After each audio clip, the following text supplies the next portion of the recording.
Assalamualaikum warahmatullahi wabarakatuh.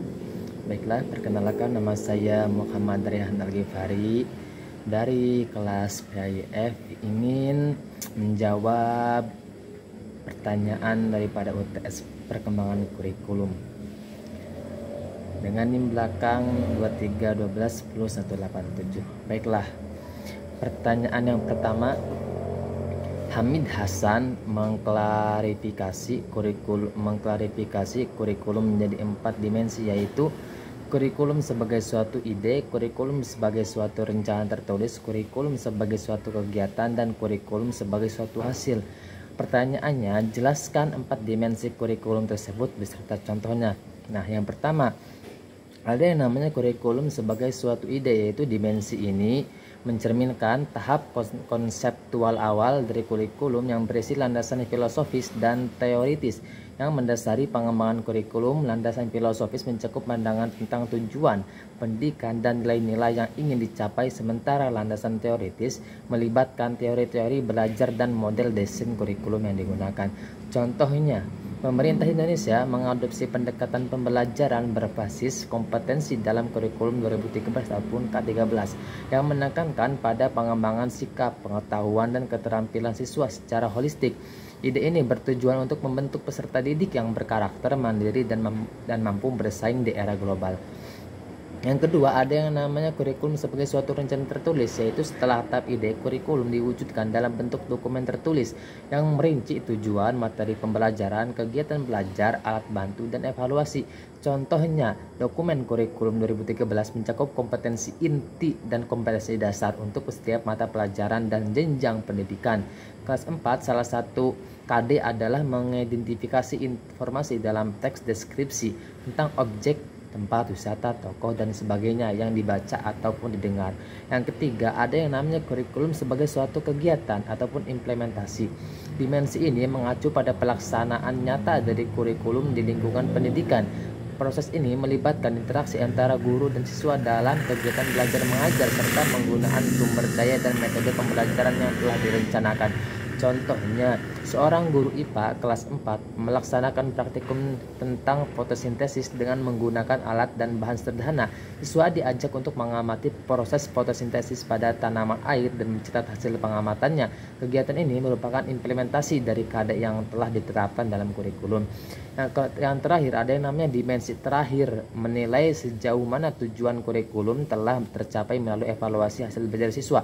Hasil ini mencakup pencapaian kompetensi, perubahan perilaku, dan pengembangan sikap terhadap serta nilai-nilai yang diharapkan. Contohnya, setelah mengikuti pembelajaran selama 1 semester, siswa kelas 6 menunjukkan peningkatan dalam keterampilan menulis, esai argumentatif, evaluasi formatif, dan sumatif menunjukkan bahwa sebagian besar siswa telah mencapai kompetensi yang ditetapkan dalam KD seperti menyusun argumen yang logis dan juga menggunakan bahasa yang efektif.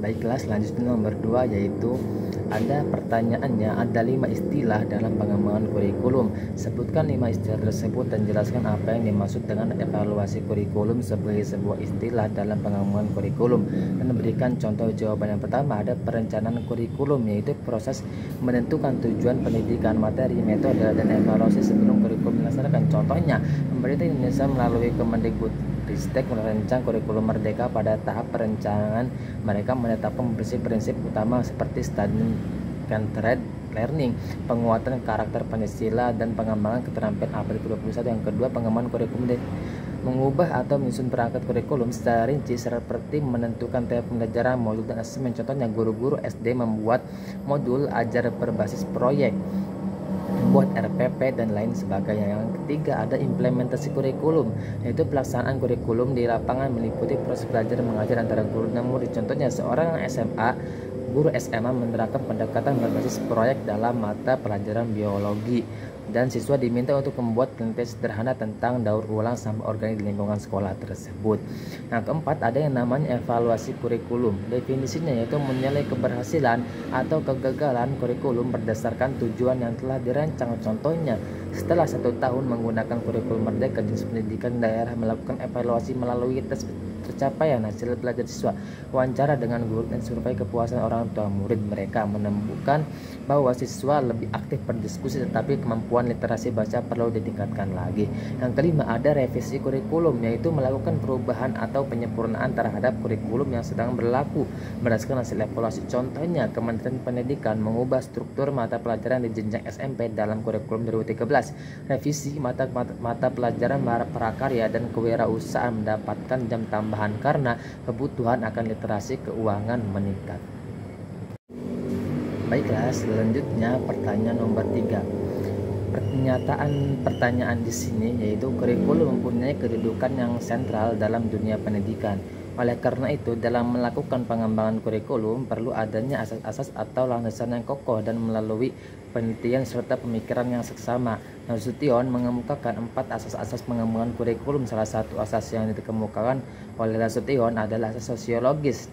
Nah, pertanyaannya itu apa yang dimaksud dengan asas sosiologis dalam pengembangan kurikulum? Berikan contoh beserta penjelasan Anda tentang asas sosiologi tersebut. Nah, menurut saya pribadi, yang dimaksud dengan asas sosiologis dalam pengembangan kurikulum yaitu perlu kita ketahui, asas sosiologis dalam pengembangan kurikulum merujuk pada prinsip bahwa kurikulum harus disusun dan dikembangkan berdasarkan kondisi sosial, budaya, nilai-nilai, serta kebutuhan masyarakat tempat pendidikan berlangsung. Menurut Nasution, asas sosiologis menekankan bahwa pendidikan adalah proses sosialisasi melalui interaksi manusia menuju pembentukan individu yang berbudaya. Dalam konteks ini, peserta didik dihadapkan pada budaya masyarakat, dibina dan dikembangkan sesuai dengan nilai-nilai budayanya, serta dipupuk kemampuannya untuk menjadi manusia yang mampu berkontribusi dalam kehidupan sosial. Contohnya, integrasi nilai budaya lokal dalam kurikulum di daerah dengan kekayaan budaya yang khas. Seperti Yogyakarta, kurikulum dapat dikembangkan dengan memasukkan mata pelajaran atau muatan lokal yang mengajarkan tentang seni batik, gamelan, ataupun tari tradisional yang berada di daerah tersebut. Baiklah, pertanyaan nomor 4 adalah salah satu landasan pengembangan kurikulum adalah landasan sosiologis. Kemukakan beberapa kajian teori pendapat ahli tentang landasan sosiologis tersebut dalam bangun kurikulum. Berdasarkan kajian teori tersebut, kemukakan pendapat Anda tentang landasan sosiologis dalam kurikulum dan beri contoh. Jawabannya itu adalah yang pertama tentang Nasution. Menurutnya, landasan sosiologis dalam pengembangan kurikulum berkaitan dengan menyesuaikan isi kurikulum sesuai dengan strata sosial masyarakat. Menurut Sukmadidata, yaitu bahwa pendidikan memiliki 3 sifat penting yang berhubungan dengan landasan sosiologis. Pendidikan mengandung nilai dan memberikan pertimbangan ahli, dan pendidikan diarahkan kepada kehidupan dalam masyarakat. Menurut saya pribadi dan analisis saya, berdasarkan kajian teori di atas dapat disimpulkan bahwa landasan sosiologis dalam pengembangan kurikulum menekankan pentingnya keterkaitan antara pendidikan dan realitas sosiologis masyarakat. Kurikulum harus dirancang dengan mempertimbangkan nilai-nilai norma budaya dan kebutuhan masyarakat agar peserta didik dapat berkembang menjadi individu yang mampu beradaptasi dalam berkontribusi dalam kehidupan sosial. Contohnya, penerapan landasan sosiologis dalam kurikulum yaitu integrasi nilai budaya lokal dalam kurikulum di daerah dengan kekayaan budaya khas seperti Yogyakarta.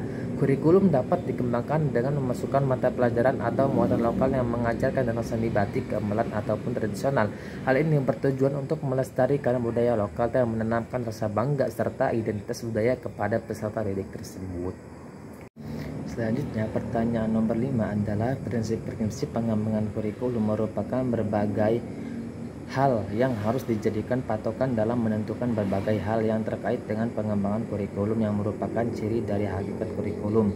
Yang dikembangkan secara garis besar ada 2 prinsip pengembangan kurikulum, yaitu prinsip-prinsip umum dan prinsip-prinsip khusus dalam pengembangan kurikulum. Pertanyaan, sebutkan apa saja yang termasuk dalam prinsip-prinsip umum dan prinsip khusus tersebut, dan jelaskan dan juga beri contoh yang konkret dengan pengembangan kurikulum tersebut. Yang pertama, prinsip-prinsip umum dan khusus dalam pengembangan kurikulum. Yang pertama ada prinsip umum, yaitu prinsip umum adalah pedoman dasar yang berlaku secara luas dalam pengembangan kurikulum. Prinsip-prinsip ini meliputi ataupun mencakup yang pertama adalah funksi, fleksibilitas, kontinuitas, dan juga efisiensi.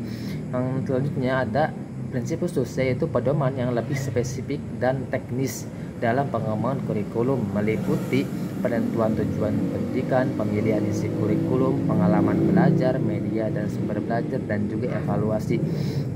Dan selanjutnya, prinsip efektivitas dalam pengembangan kurikulum, yaitu prinsip efektivitas dalam pengembangan kurikulum menekankan pada pencapaian tujuan pendidikan secara maksimal dengan memanfaatkan sumber daya yang tersedia secara optimal. Contohnya, di sebuah sekolah menengah, untuk meningkatkan efektivitas pembelajaran matematika, guru menerapkan pendekatan pembelajaran berbasis masalah, yaitu problem-based learning. Dalam pendekatan ini, siswa diberikan masalah nyata yang relevan dengan kehidupan sehari-hari untuk diselesaikan secara kelompok. Hasilnya, siswa menjadi efektif, lebih aktif dalam pembelajaran, dalam proses pembelajaran, mampu mengaitkan konsep matematika dengan situasi nyata, dan menunjukkan peningkatan dalam hasil evaluasi tersebut. Mungkin cukup sekian jawaban dari saya.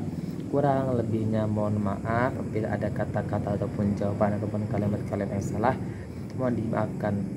Sekian dari saya. Wassalamualaikum warahmatullahi wabarakatuh.